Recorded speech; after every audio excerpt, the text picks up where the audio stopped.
everybody, I am Mike at FilmBoy24, and today we're playing with my Krasnogorsk-3 and some expired Kodak 7231.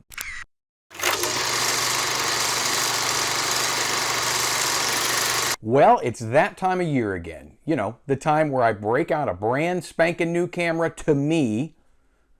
Okay, so it's not actually that time of year, but it is a time of year, so we're going to use this brand new to me camera. So this is my K-3. Before I get started, I would like to give a special wow shout out to the cast and amazing crew to my last short film, Riviera. We just got the Mayor's Choice Award at Senflow Film Festival, which is our closing festival for a pathetic 2020 festival year.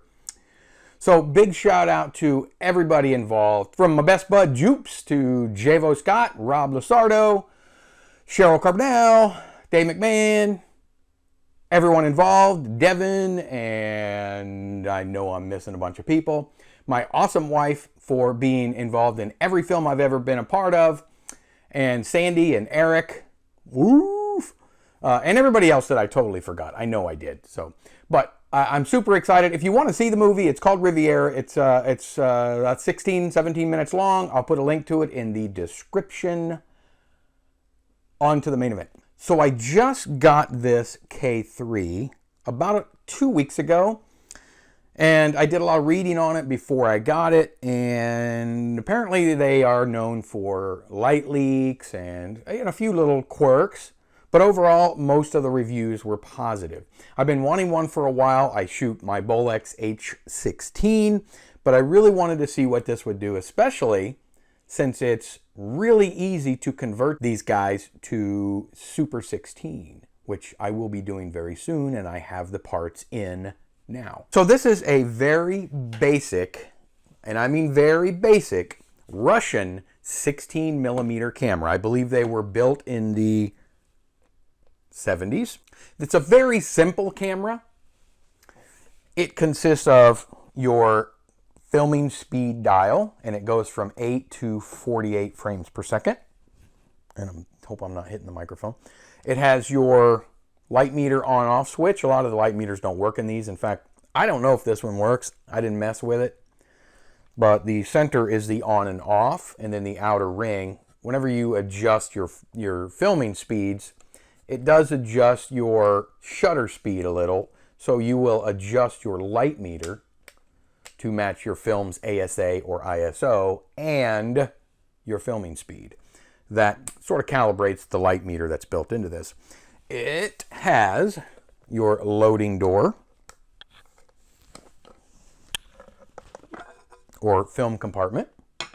Very easy, just like the Bolex plate. It's got the feed reel up top, the take-up reel on the bottom, your sprocket roller here, your gate here. Like I say, very basic. It has a diopter adjuster here. Now, the lock on mine is broken off, so I found the right adjustment for my eyes without my glasses, and then I just put a piece of gaffer's tape in here and locked it in place. Not a big deal. Nice little rubber eye cup. It has an optional, and most of them come with it, hand grip. This just screws in underneath. And a sort of a shoulder or chest pod. I notice it's not really good for your shoulder, but it's a good chest pod to sort of push the camera tight against you, and it keeps it nice and steady for the most part.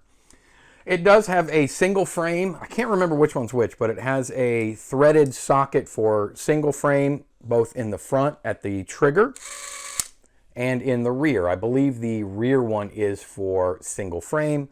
This is for normal running. Mine came with, and I believe most of them do, mine has the M42 lens mount. I know some have a bayonet mount.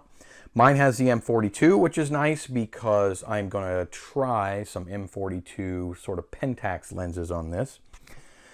It came with the Meteor 17 to 69 millimeter zoom lens. It is f1.9. I actually quite like this little lens. It's very smooth, almost to a fault, because the f-stop ring, I noticed when I was shooting it yesterday and today, it's very, very easy to turn. And I slipped it a little bit. You'll see in a minute the footage. Some of it's overexposed. I'm sorry, underexposed. At any rate, it focuses from 2 meters to infinity. Now, I had to get used to that because I'm a kooky American. We do not use the metric system in most cases. So that took a little getting used to and some Google. The footage counter is also in meters.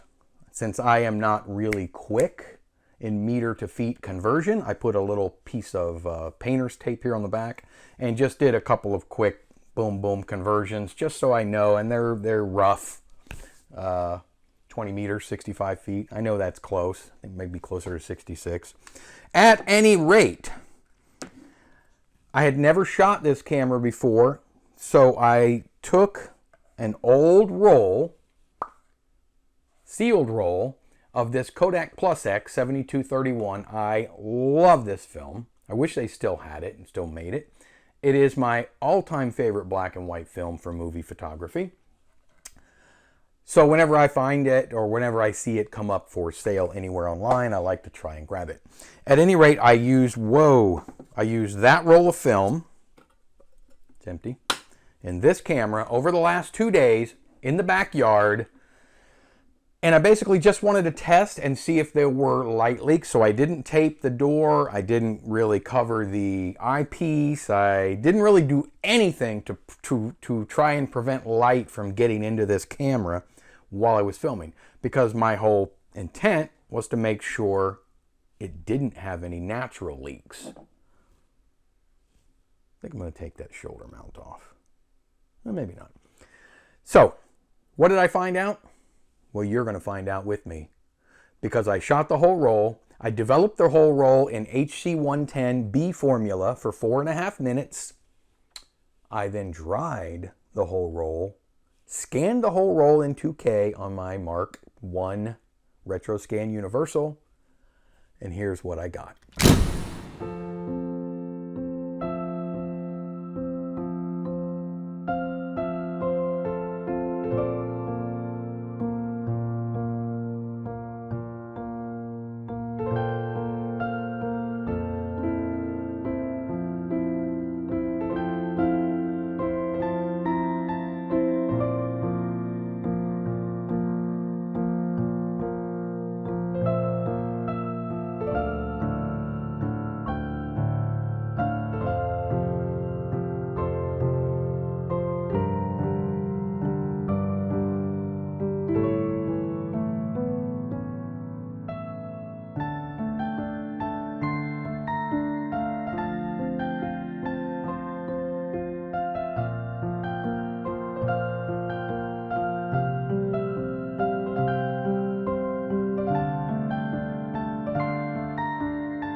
Oh, and we're back.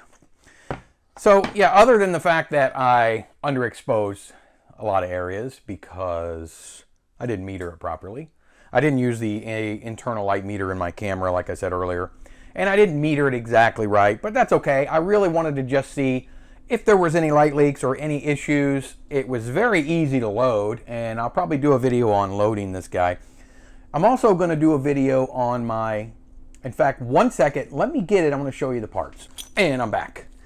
So I ordered from the Russian Federation the parts to convert this regular 16 K3 into a Super 16. That consists of a modified and widened gate and a new centering ring for the lens. It scoots the lens over just a micrometer or two. I don't know how far, but I'll do a little quick video when I replace these two things on here and I figure out exactly how. Maybe I'll watch a video to do a video. Yeah. I hope you enjoyed this little quick video, and if you did, how about consider subscribing? I would love to have you as part of my Film Boy family. And do me another favor.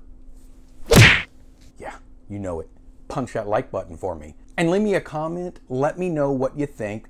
If you've shot 72-31, I've shot it before with my Bolex several times, and I love it. And with that, I will see you